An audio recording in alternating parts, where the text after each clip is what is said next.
On dirait tout le monde n'est pas là. Alléluia. Est-ce que le peuple de Dieu de la cité CDT est là ce soir? Est-ce que tu peux acclamer très fort Jésus?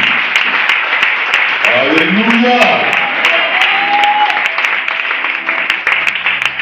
Donc, l'esprit, nous allons chanter un cantique, toujours avec le groupe musical avant que la sœur Église de parler de Dieu.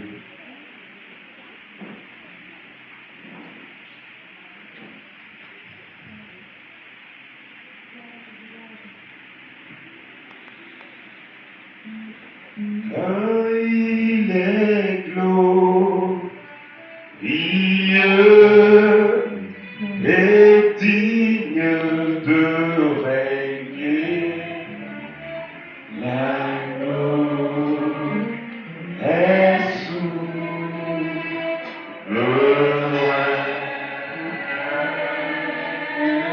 Pour musical, vous parlez. Nous élevons nos voix pour l'adorer. L'agneau est souverain. Car il est glorieux. Car il est glorieux et digne de régner. L'agneau, est-ce que je peux le dédier-vous? Est souverain.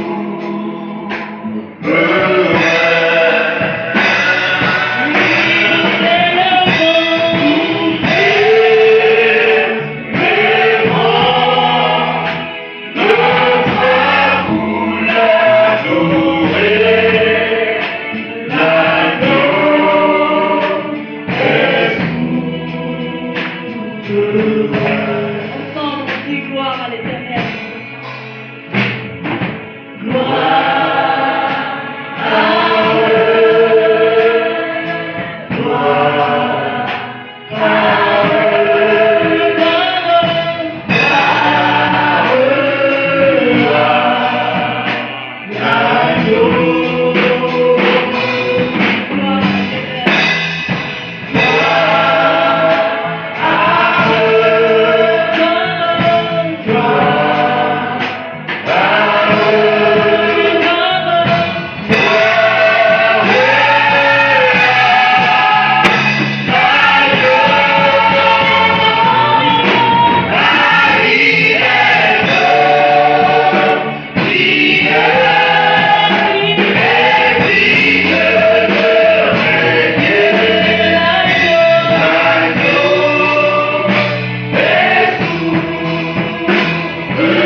Bien-aimé, après cette prière à Dieu, demande au Saint-Esprit de te faire du bien ce soir. Dis au Saint-Esprit, je veux recevoir ta grâce ce soir. Je ne veux pas ressortir d'ici tel que je suis entré. Je veux ta grâce. Je veux ta grâce. Maïremo chante les grosses. Mikonda la raba sante lebre. Guida la raba chante les roses santé.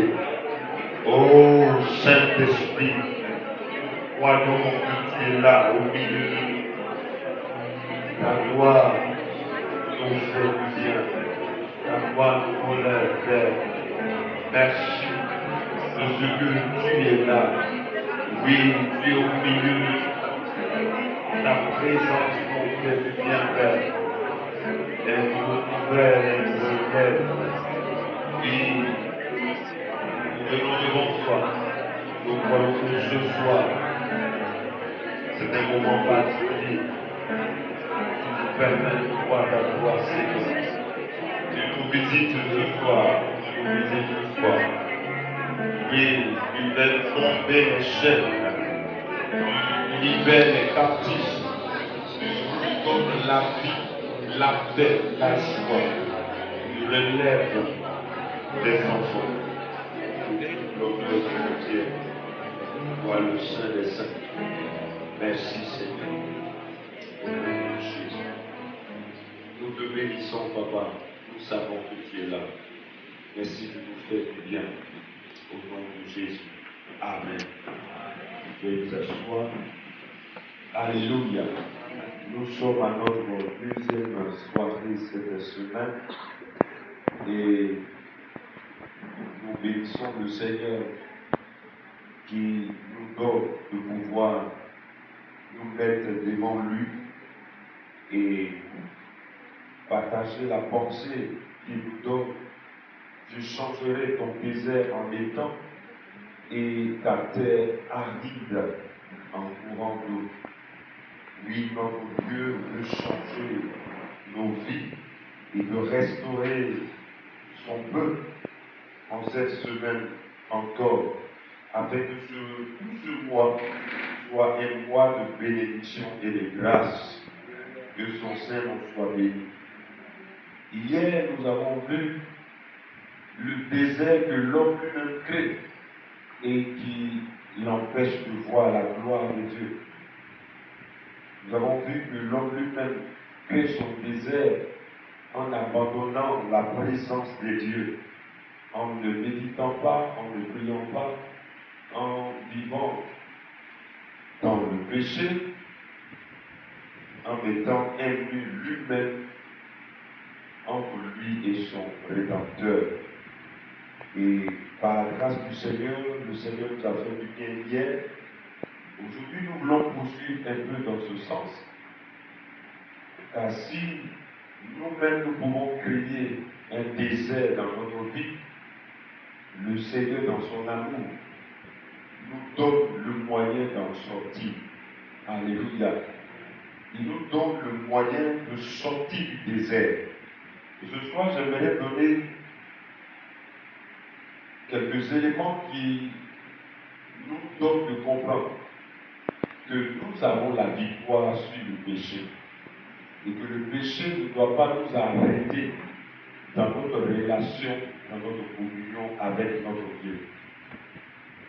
C'est pourquoi nous allons voir ce soir, je dis c'est l'opportunité d'hier, quelques clés et des avantages que nous avons d'être libérés du pouvoir du péché. Parce qu'en réalité, c'est le péché qui nous empêche de voir la gloire de Dieu. La seule chose qui nous sépare de la glorieuse présence du Seigneur, c'est lorsque nous sommes loin de sa présence par la vie de péché.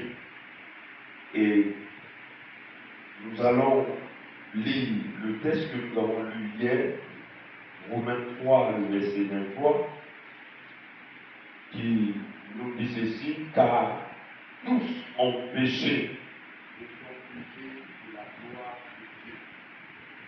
Alléluia. Tous ont péché et sont privés de la gloire de Dieu. Tous, sans exception, ont péché.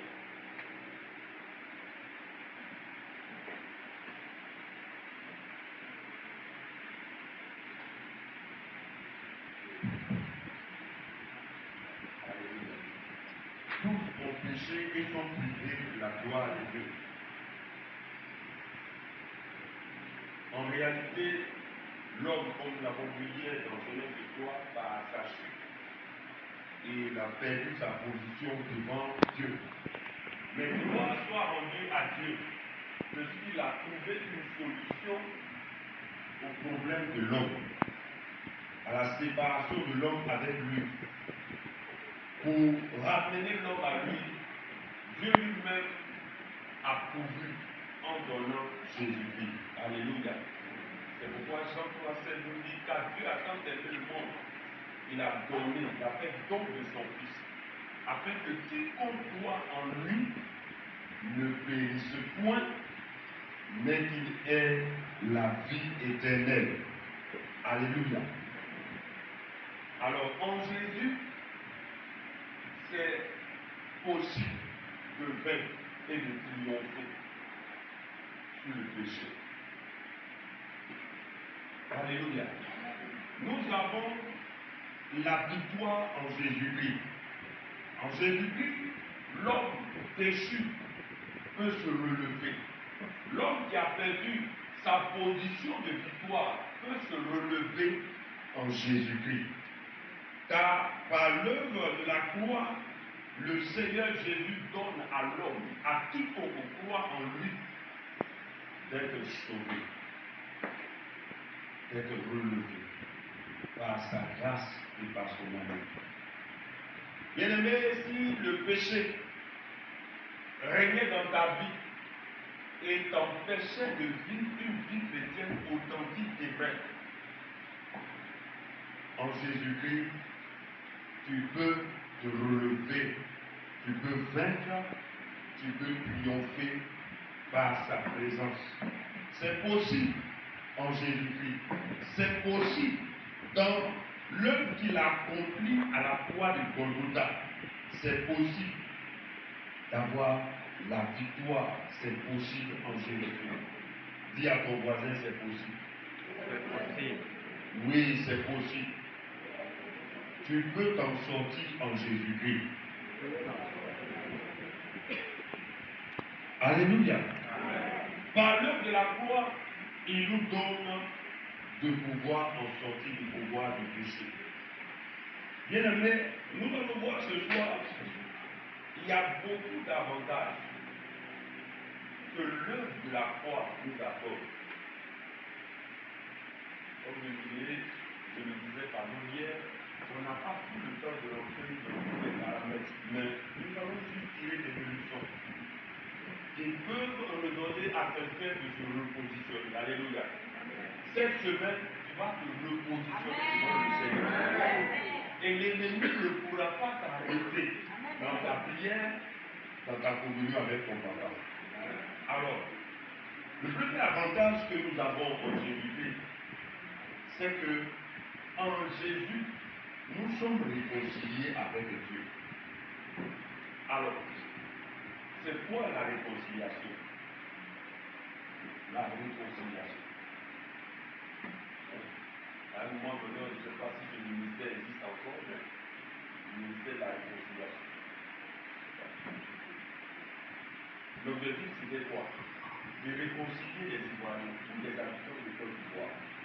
Parce qu'on est passé par la guerre, on est passé par tant de situations. Et les gens, chacun est dans son coin, chacun est resté dans sa position. Mais même le gouvernement de Côte d'Ivoire a reconnu qu'il fallait qu'il y ait un ministère de la réconciliation. Pourquoi? Parce que les peuples étaient en force. C'est la même chose sur le plan spirituel. Quand il y a quelque chose entre un homme et Dieu, il y a séparation. Et pour qu'il y ait restauration, il faut qu'il y ait réconciliation. Selon le dictionnaire, la réconciliation, c'est le raccommodement de personnes qui étaient liées. C'est la réconciliation. C'est le ministère de la réconciliation. C'est une œuvre qu'on fait pour raccommoder. On a ce qu'on appelle les gens qui se promènent dans les quartiers. On les appelle communément Togo. Mais il s'est vu sur le net, quelqu'un a dit, est-ce que tu sais qu'on les appelle les rapiscoleurs? Et quelqu'un a dit, mais est-ce que vous savez si tu dis rapiscoleur, il ne va pas venir? Ton habit va rester là. Et c'est tout qu'on connaît. L'œuvre de la croix c'était de raccommoder nos vies, prendre nos vies déchirées, détruites, pour les restaurer dans la présence de Dieu. Alléluia. Alors je ne connais pas la position de David ce soir. Mais je suis venu de la part de Dieu qui dit que c'est possible que tu retrouves ta position en Jésus-Christ. Parce que l'œuvre qu'il a accompli, c'est de raccommoder ta vie, ramener ta vie, restaurer ta vie, réparer ta vie, ramener ta position initiale, te ramener à ta position initiale. Voilà l'œuvre que Jésus est venu accomplir. Il est venu accomplir une œuvre de réconciliation. Donc la réconciliation, c'est la restauration du pécheur avec son Dieu. Galates 1, verset 4. Il s'est donné lui-même pour nos péchés. Alléluia. Il s'est donné lui-même pour nos péchés. Il a fait don de sa vie pour que toi et moi, nous soyons sauvés. Les conséquences du péché, c'est l'hostilité avec Dieu, la séparation d'avec lui. Éphésiens 2, le verset 3 dit, nous tous aussi, nous étions de l'un nom, et nous vivions autrefois selon les convoitises de notre chair, accomplissant la volonté de la chair et de nos pensées. Et nous étions par nature des enfants de la colère comme les autres. Donc, nous avons eu la grâce de connaître Jésus. Mais ceux qui sont encore dans le monde, ils n'ont pas encore eu cette grâce. On dit que nous étions aussi des leurs. On était comme eux. Mais Dieu, dans son amour, nous a rapprochés, nous a ramenés à lui. Alléluia. Alors je veux rappeler à quelqu'un ce soir, tu ne dois pas laisser l'ennemi t'intimider. Et te dire que tu ne peux pas retrouver ta position devant Dieu. Tu dois refuser une telle pensée. Car l'œuvre de la croix, c'est une œuvre de réconciliation. C'est une œuvre de restauration. La rébellion de l'homme a provoqué la colère et le jugement de Dieu. On peut le dire dans Romains 1, le verset 18. La colère de Dieu se révèle du ciel contre toute impiété et toute injustice des hommes qui retiennent injustement la vérité captive. Vous pouvez lire aussi les versets 24 et à 32 et 1 Corinthiens 15, le verset 26 et Éphésiens 5, le verset 6. Donc, la position de l'homme, du pécheur, de l'homme livré au péché, qui prend plaisir au péché, il provoque la colère de Dieu. Et lui-même reste ce mur de séparation. Mais gloire soit rendue à Dieu de ce qu'il a donné Jésus pour créer le ministère de la réconciliation. Alors tu es réconcilié avec ton papa. Que l'ennemi ne t'intimide pas. Il ne faudrait pas que l'ennemi te rappelle le péché de 1975 à Bio. Tu veux prier, dis, mais toi, je ne peux pas prier. Tu as oublié en 79 à Boisson, au quartier Confort. Je te donne les détails avec précision, avec l'heure et la minute et la seconde. Et quand tu vois ça, tu dis comme ça. Mais repositionne-toi au nom de Jésus. Dis à ton voisin, repositionne-toi au nom de Jésus-Christ. Alléluia. La deuxième vérité par rapport à l'œuvre que Christ est venu accomplir, c'est que nous avons un accès sans limite à Dieu. Nous avons un accès sans limite à Dieu. Nous avons un accès sans limite à Dieu. Nous allons aller un peu rapidement, parce qu'aujourd'hui, je voudrais qu'on touche le deuxième point. Mais je voudrais qu'on termine avec cette dernière partie du point d'hier. Donc, nous avons un accès sans limite à Dieu. À travers la mort de Christ à la croix, sa mort expiatoire, Christ a retiré la barrière du péché et a ouvert la voie pour que le pécheur retourne à Dieu. 2 Corinthiens 5, le verset 19. Car Dieu était en Christ réconciliant le monde avec lui-même, en n'imputant point aux hommes leur offense, et il a mis en nous la parole de réconciliation. Là où on disait que c'était impossible,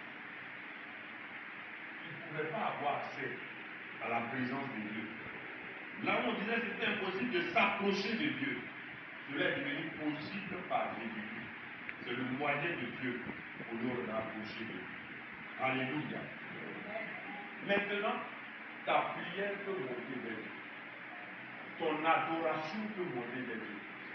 L'ennemi ne peut pas t'arrêter, mais ta prière peut monter. Une fois dans une église, un responsable rendait un témoignage. Bon, je n'étais pas encore accompli. J'étais accompli à moitié. Quelque chose que le Seigneur a fait. Et il finit en disant, vraiment, je demande tous ceux qui ont accès à la présence de Dieu, vraiment, de prier pour moi. Vous qui avez accès facile à la présence du Seigneur, priez de sorte que vos prières montent en ma faveur.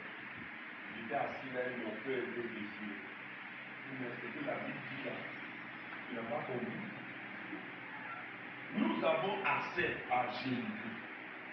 Il n'y a pas quelqu'un qui a accès que le même accès est pour tout le monde. Alléluia. Le même accès est pour tout le monde. Donc, pourquoi dire vous qui avez accès? Nous ne sommes pas dans un système de prier pour nous.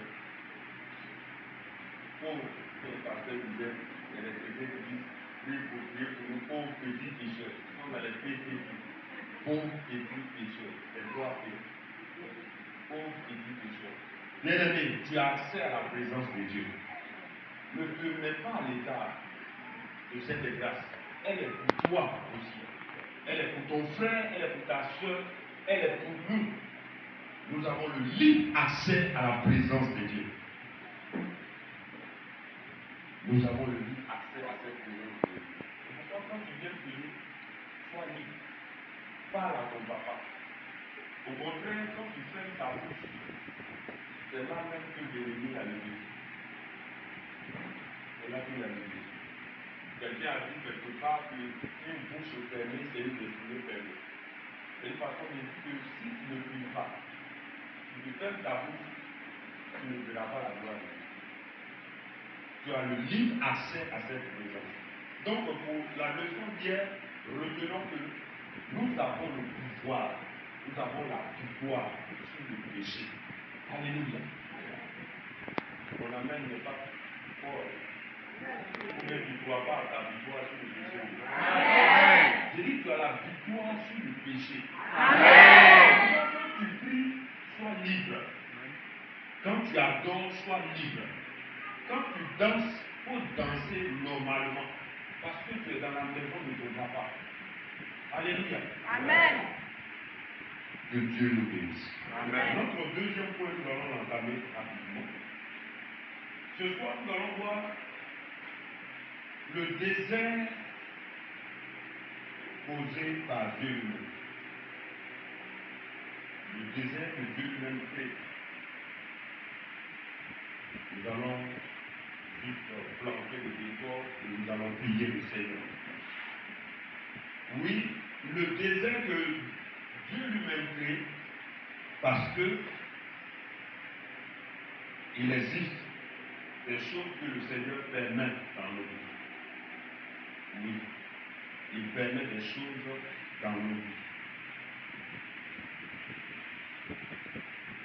Si l'homme, par sa manière de vivre, peut créer son désert, Dieu aussi peut créer un désert dans la vie de quelqu'un.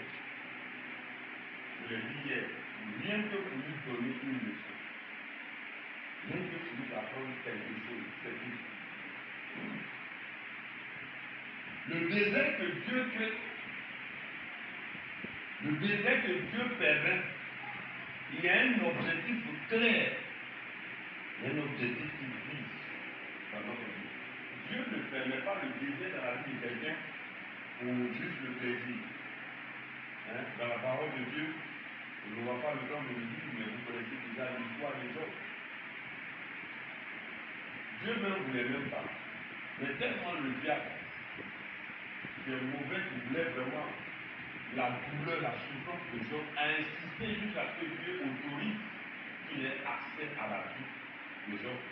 Sinon, Dieu n'a pas dit, bon, je vais vraiment punir Job comme ça. Non. Mais Dieu a permis parce qu'il connaissait Job. Alléluia. Vous pouvez le lire. Donc, le désert que le Seigneur permet, il y a un objectif clair. Premièrement, ce que tu dois retenir par rapport au désert que Dieu crée, c'est que Dieu permet le désert dans notre vie. C'est un désert, mais c'est en même temps une mission. C'est-à-dire que ce désert cache une mission. Le désert que Dieu permet dans nos vies cache une mission pour chacun de nous. Cela cache une mission. Le type de désert que nous vivons aujourd'hui est révélateur du type de personne que nous allons aider demain. Alléluia. Dieu peut te faire passer par une situation parce qu'il va mettre devant toi 5 personnes ou bien 10 personnes qui vont passer par là. Mais puisque tu es déjà passé par là, tu as les mots justes pour les relever dans leur situation. Alléluia. Amen. Nous avons un exemple dans la parole de Dieu, dans 1 Samuel, le chapitre 1, une histoire que nous connaissons bien, l'histoire de Anne. 1 Samuel 1, le verset 1 à 16. On va voir par rapport au temps, on ne va pas le temps de tout lire. Celui qui trouve que déjà entamé la lecture. 1 Samuel 1.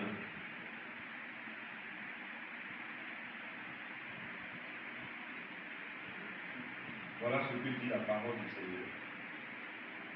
Il y avait un homme de Ramathaïm, Sophie, de la montagne d'Éphraïm, nommé Elkana, fils de Jéroam, fils d'Eliou, fils de Tou, fils de Tou, Éphratien. Il avait 2 femmes, dont l'une s'appelait Anne et l'autre Pénina. Pénina avait des enfants, mais Anne n'en avait point. Chaque année, cet homme montait à la ville de Silo, pour se prosterner devant l'Éternel des armées et pour lui offrir des sacrifices. Là se trouvaient les 2 fils d'Élie, Ophni et Phiné, sacrificateurs de l'Éternel. Le jour où Elkana offrait son sacrifice, il donnait des portions à Pénina, sa femme, et à tous les fils et à toutes les filles qu'il avait d'elle. Mais il donnait à Anne une portion double, car il aimait Anne, que l'Éternel avait rendue stérile. Sa rivale lui prodiguait des mortifications pour la porter à stérilité de ce que l'Éternel l'avait rendue stérile. Et toutes les années, il en était ainsi.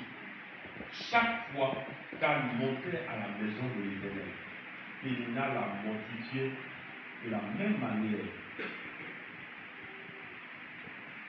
De la même manière. Alors elle pleurait et ne mangeait point. Elkana, son mari, lui disait: Anne, pourquoi pleures-tu et ne manges-tu pas? Pourquoi ton cœur est-il attristé? Est-ce que je ne vaux pas pour toi mieux que 10 fils? Elkana voulait tromper sa femme. Toi, tu veux remplacer un enfant. Il dit: il vaut plus que 10 fils. Voilà ce que Anne a fait. Il est dit: Anne se leva afin que l'on eût mangé et puis assis. Le sacrificateur Élie était assis sur un siège près de l'un des poteaux du temple de l'Éternel. Et l'amertume dans l'âme, elle pria l'Éternel en versant des pleurs. Elle fit un feu en disant, Éternel des armées, si tu daignes regarder l'affliction de ta servante, et si tu te souviens de moi, et n'oublie point ta servante, et si tu donnes à ta servante un enfant mâle, je le consacrerai à l'Éternel pour tous les jours de sa vie, et le rasoir ne passera point sur sa tête. On va s'arrêter là. Alléluia. Voilà ce qui se passe dans ce contexte que nous avons vu. Le monsieur a deux femmes. Il aimait Anne. Mais la parole de Dieu précise. Il aimait Anne que l'Éternel avait rendue stérile. Donc, Dieu peut permettre la stérilité dans la vie d'une femme, même d'un homme, parce que la stérilité n'est pas forcément par rapport à l'enfantement. Dieu peut rendre stérile ton travail. Dieu peut rendre stérile tes affaires. Il peut permettre cela. Mais je le répète, il y a une leçon à en tirer. Il y a une mission également qui nous confie. Bien-aimé, es-tu dans le désert que Dieu peut m'appeler ce soir? Es-tu dans une situation où tu te demandes, mais après les soirées, je suis dans quoi? Je suis dans quoi? Parce que tu ne comprends rien. Tu ne comprends rien. Tu pries. Toutes ces prières-là, tu pries. Vous savez, quand j'ai dit ça, tout ce que toutes ces prières seulement, en fait, son heure de prière, c'est 4 heures, 4 heures, 5 heures. Croyez n'est pas croyant. Tous les démons de ton quartier ont fui à cause de ta rigueur dans la prière. Et le Seigneur est content. Mais on dirait que ta prière là ne touche pas ton problème. C'est toi qui pries mal, ou bien c'est comme. Bien aimé, ce n'est pas parce que tu pries mal. C'est tellement que tu peux te retrouver dans le désert que tu as créé. Oui, tu peux te retrouver dans le désert que Dieu lui-même a créé. Mais je le répète, n'oublie jamais. Le désert que le Seigneur crée est une leçon pour nous. Parce qu'il y a une mission derrière ce qui nous permet dans notre vie. Dans ce genre de désert, nos questions n'ont pas de réponse. Nos questions sont sans suite. Il n'y a pas de suite. Souvent même là, il y en a qui viennent prier à l'église. Souvent, ce n'est pas l'onction. C'est pas l'onction. Ils prient jusqu'à et puis ils pleurent. Ou bien elles pleurent. Et non, la soeur, elle prie l'onction. Souvent même la poumelle est là. On appelle ça les poumelles bosniennes. Alléluia. Les poumelles bosniennes. Ça se cache souvent dans l'adoration. Tu vois, les larmes coulent. Tu as l'impression que l'onction est là. Or, c'est le poumelle qui est en train d'agir, de faire son métier. Il y a des situations sans réponse. Alléluia. Moi, je crois que beaucoup de jeunes se retrouvent dans ce chapitre. Oui. Vous avez écouté l'histoire du pasteur Kwasi Emmanuel. Il a fait 6 fiançailles. 6. Ils ont cassé son cou jusqu'à. Il y avait plus de cou. C'est pas où on va mettre tête là. Alléluia. Il y a des situations, tu ne veux pas pleurer. Il faut crier plus que tout le monde. Il faut rouler comme funérailles de l'Ouest. Dieu même derrière même et puis il y a quelque chose dans le désert que Dieu crée. Ça va pour noter ça. C'est le silence de Dieu. Ah, c'est fort. Malgré tout bruit qu'il y a fait, on dirait que Il a quitté le quartier, il a quitté le pays. Il a pleuré, il a fermé tous les micros, il t'entend même pas. Pourtant, il est calé, il est assis devant toi, il te regarde. Il te regarde, il t'entend gros. Les anges ont déjà envoyé les conditions. Toutes les bières sont montées. C'est monté, mais il laisse à côté, il dépose un pied, il regarde d'autres projets là. Les gens disent, mais le père, c'est comment, mais ta fille, il dit, oh, laissez ça, laissez ça. Mais elle a pleuré, hein. Il dit, laissez ça, c'est un plan à gérer ça après. Le désert de Dieu. Son silence fait peur. Son silence fait peur. C'est des milliers. Des milliers. Un homme de Dieu que je connais pendant la crise, il était même en déplacement, il n'était pas là, et il y a eu incendie dans sa maison. Tout est brûlé. Tout est brûlé. Heureusement, il n'y a pas eu de tête en vie humaine. Par la grâce du Seigneur, il a pu se relever un peu. Un jour, il est à l'église, il a pu de prier, et il y a une sœur, vous savez souvent, nos moments qui vendent les pains pour dimanche les matins. Il a pu le prier. Vers les 11h midi par là, il est venu avec chargement de pain, avec tous les accessoires. En pleurant même, il dit, hey, papa, ça va marcher, vous devez le bien, ça ne marche pas. Dieu me dit comment ça fait qu'il va lever. Il dit, il est resté calme comme ça. Et puis il a regardé, il a laissé pleurer. Elle a pleuré jusqu'à la fin. Il dit, prends courage. Le Seigneur te fortifie. Moi que tu vois là, j'étais allé à un programme. Moi, on m'a dit derrière moi, ma maison a pris. Mais on était là. Il ne m'a rien dit. Il ne m'a pas averti. Pourtant, il y a eu des révélations pour les gens où je suis parti. Il ne m'a rien dit. Donc, ton père, qui n'ont pas payé aujourd'hui, prends courage. Ce que tu peux réchauffer, pour réchauffer. Ce qui ne peut pas réchauffer là, on va en manger à partagez, partagez. T'apporter même. Partage, on partage. Parce que ça, là, c'est des liens, même pas un monument. C'est des liens dans le tout. C'est des liens. Si Dieu me permet qu'incendie, c'est pas fait, toi, ta recette de la journée, ta recette de la journée, toute ta semaine, là, ça va combien? C'est quelque chose de bien. Alléluia. Non, on rit, hein, mais ça fait mal. C'est pourquoi il dit le silence de Dieu. Dans tout ça, là, il ne va rien te dire. Et puis, il te laisse. On ne connaît pas ça. C'est les sorciers de mon village là. Les bouillons. C'est les bouillons ou bien c'est qui? Non. Les bouillons même là, pour qu'on regarde leur lot. C'est ça. Sinon, dans ça là, dans ce que Dieu crée là, ils n'ont rien à voir dedans. Ils n'ont rien à voir. Ils n'ont rien à voir. Bien aimé, il est important que nous comprenions que Dieu permet des choses dans nous. Il permet. Donc tout n'est pas Satan, hein. Tout n'est pas Satan. Tout n'est pas le diable. Et tu vas venir comme son avocat au début. Non, Dieu va regarder son honneur. Ce que Dieu permet dans nos vies, tout n'est pas le début. Non.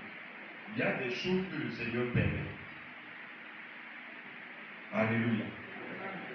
Sachant que Dieu veut que lui et nous soyons des partenaires. C'est un partenariat gagnant-gagnant. Hein? C'est-à-dire, lui-même, sans ton accord, il signe un accord, il signe un décret bilatéral. Il dit que tu as signé, tu n'as pas signé au stade, moi il signe, mais il y a un accord en nous. Tu vas gagner, moi j'ai gagné. Mais peu importe ce que tu vas signer, Dieu peut permettre ça. Sans même te demander, tu es vivant de faire. Tu peux pleurer, verser tes larmes, mais la vie continue. Alléluia. Dis à quelqu'un à côté de toi, la vie continue. La vie ne s'arrête pas dans ce que tu vis, dis-lui. Alléluia.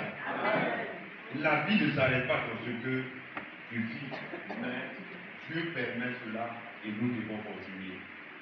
L'une des vérités également que nous devons tirer de cette leçon de Anne, c'est que, ça c'est moi qui le dis, Dieu lui-même était aussi dans le désert aussi. Ça c'est une vérité que tu dois. Dieu lui-même là, il passe aussi par le désert aussi. Peut-être ça peut te choquer, mais je vais te donner la raison. Vous savez, Dieu lui-même était dans un désert parce que Israël avait besoin d'un sacrificateur. Il y avait une déchéance, il y avait une perte de vitesse spirituelle. Les gens étaient loin de la présence de Dieu. Dieu cherchait quelqu'un qui va relever la sacrificature en Israël. Parce que Élie était déjà Dieu, ses enfants étaient devenus autre chose. Je ne sais pas si c'est eux qui ont les inventeurs de la fourchette. Ils ont créé une fourchette bizarre qui est capable même de piocher les vrais morceaux à la marmite, de détourner les offrandes. Dieu dit non, voilà, si on veut avancer dans cette affaire, c'est pas bon. Donc Dieu cherchait comment faire pour que le sacerdoce ne soit pas détruit en Israël. Est-ce que vous comprenez le désert de Dieu? Il était dans une situation où il cherchait la solution à un problème.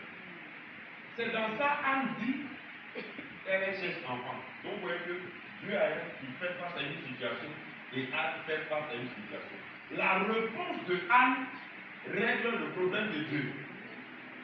Le problème de Dieu réglé, Anne aussi est délivrée. Alléluia. Dieu permet des situations dans nos vies pour que nous puissions répondre à des besoins. Clair. Oui, là, il faut avoir parlé à quelqu'un. Dieu, il t'a bloqué, c'est lui qui t'a bloqué, là, qui sait. Il a bloqué. Parce qu'il n'a rien de là. Il n'a rien de là. Dans tout ton projet, c'est toi qui gagne. Donc il a appelé off en même temps. Il a bloqué le système en même temps. Parce qu'il gagne rien. Bien aimé,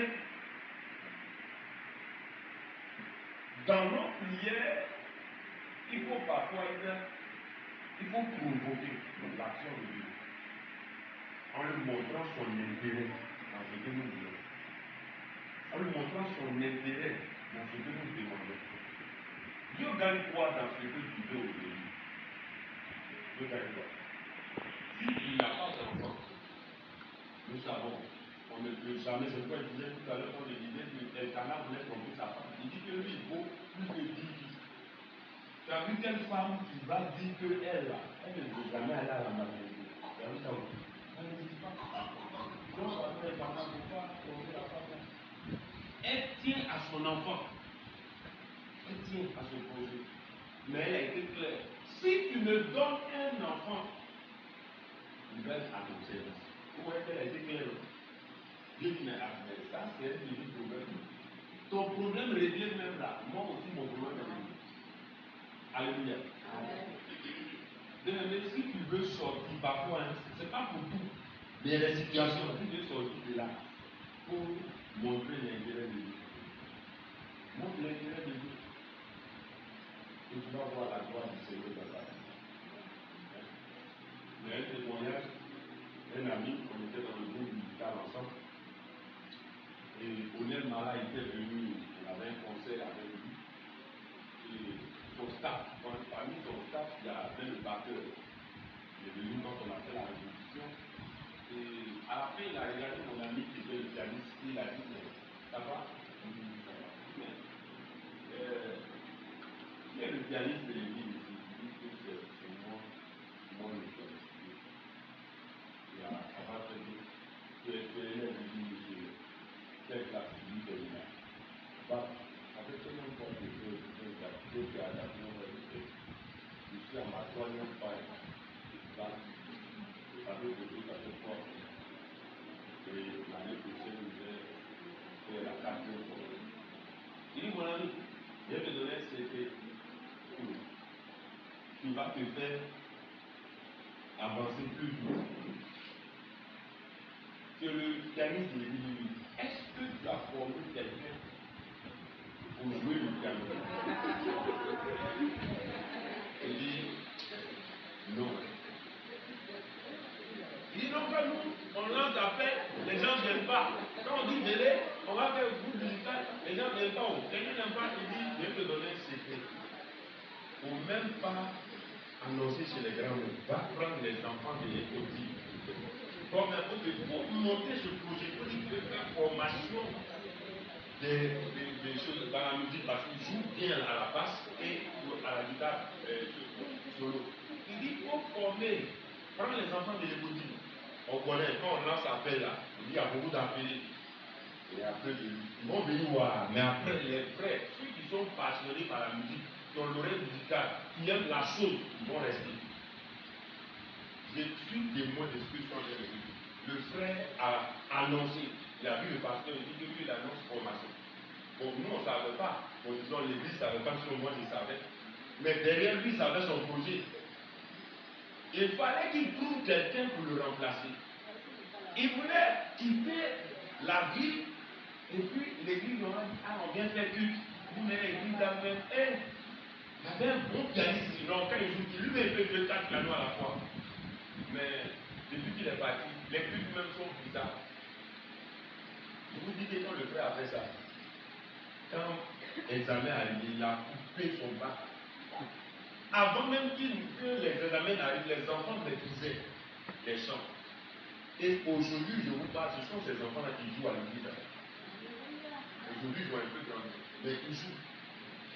Mais voilà le code. Bon, je vous donne le code en même temps. Je vous donne le code. Là, c'est la grâce que je vous donne, le groupe musical. Dieu peut permettre un blocage à cause de ça. Parce que tu veux fuir, tu veux partir.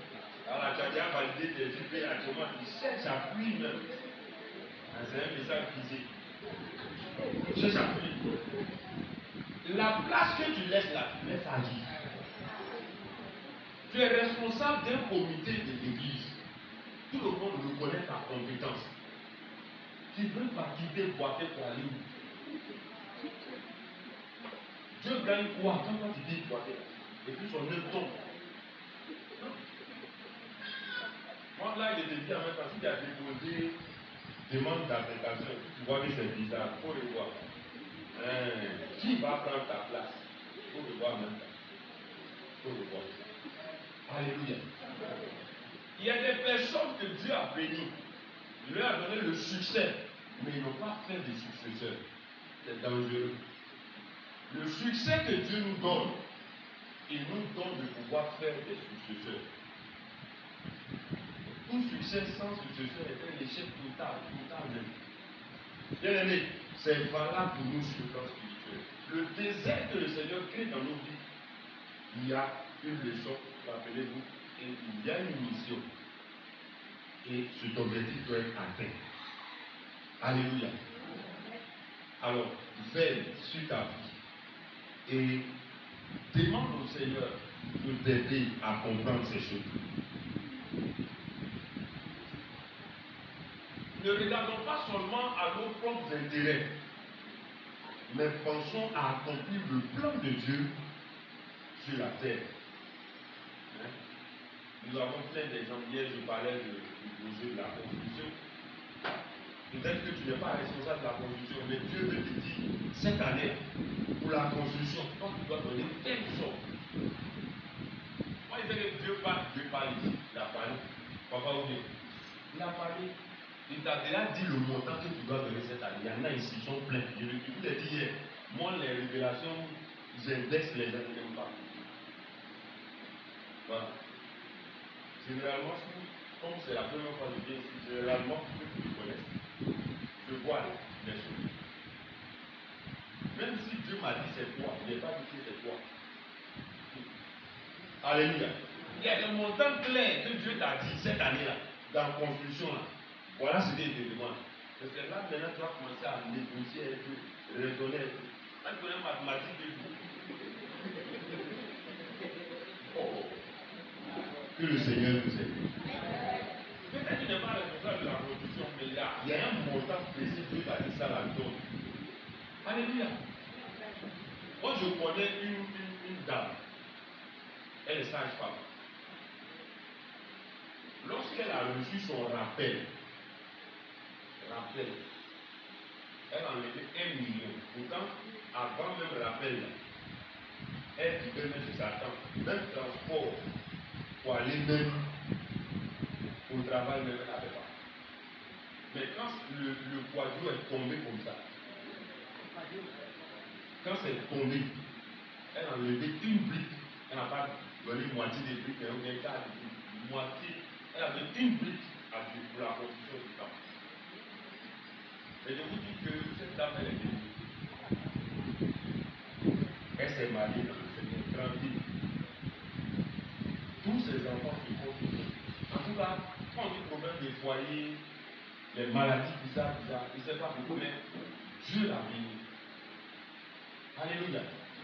Alors pense à l'œuvre de Dieu en répondant aux besoins de l'Église. C'est très important. Il y a des projets de l'Église. Je ne connais pas les projets de la CPCD, mais ça a été annoncé. Je sais que papa a déjà annoncé les projets de l'Église. Vous les connaissez bien. Ne te mets pas à l'écart. Rentre dedans. Rentre dans ces projets-là. Parce que ta bénédiction y est. Ta grâce est dans ces projets-là. Il y a des départements de l'église qui ne fonctionnent pas. Il y a des départements même, souvent même les membres sont démontés. On cherche même des gens pour, surtout les bonnes dimanches, moniteurs. Dans toutes les églises, on cherche moniteurs, on ne gagne pas. On cherche moniteurs, on ne gagne pas. Bon, je viens de la part du Seigneur et dit que Dieu t'appelle à l'église. Dieu t'appelle à l'église. Est-ce qu'il y a des moniteurs ici? Il y a un seul moniteur, 3 moniteurs, 4. Ça ne suffit pas. 5, ça ne suffit pas. Il faut plusieurs. Parce que c'est l'église de demain. Alléluia. Bien aimé, que Dieu nous bénisse. Ce soir, retenons ces quelques éléments. Et nous allons prier le Seigneur. Comprenons que Dieu veut que nous tissons une alliance avec lui. Un partenariat gagnant-gagnant. On n'a pas eu le temps de lire, mais si vous lisez bien le chapitre, le livre de Samuel, l'histoire de Anne, vous verrez que Dieu a répondu à la prière de Anne et lui a donné son enfant. Et ce don est devenu le prophète Samuel, le grand prophète Samuel, celui qui a oint les rois. Alléluia. Samuel, ce n'est pas n'importe quel prophète, ce n'est pas n'importe quel serviteur de Dieu. Dans les bénédictions que le Seigneur donne, il te donne quelque chose de différent. Alléluia. Il y a des femmes qui ont eu des enfants dans la même période que Anne, ou bien avant Anne, même Pénina. Mais est-ce que vous avez entendu dire l'enfant de Pénina est prophète d'État? Est-ce que vous avez entendu? Jamais. Ce que Dieu a fait dans la vie d'Anne est resté dans l'histoire. Jusqu'à ce que Jésus revienne. On va parler de Samuel. Alléluia. Si tu entends la voix de Dieu, tu es prêt à obéir à la voix du Seigneur, Dieu va te donner un miracle qui va rester dans le temps. Un miracle qui va rentrer dans l'histoire. Et tout le monde va dire non. Il y a eu des enfants dans les familles, mais cette femme-là, Dieu l'a payé. On travaille, mais le monsieur là, Dieu l'a payé. Cette dame-là, Dieu a ouvert une porte pour elle. Alléluia. On parlera de toi à cause de l'alliance que tu as tissée avec Dieu. Que Dieu te bénisse et que sa faveur soit sur ta vie. Ce soir, on va se tenir debout et on va prier le Seigneur.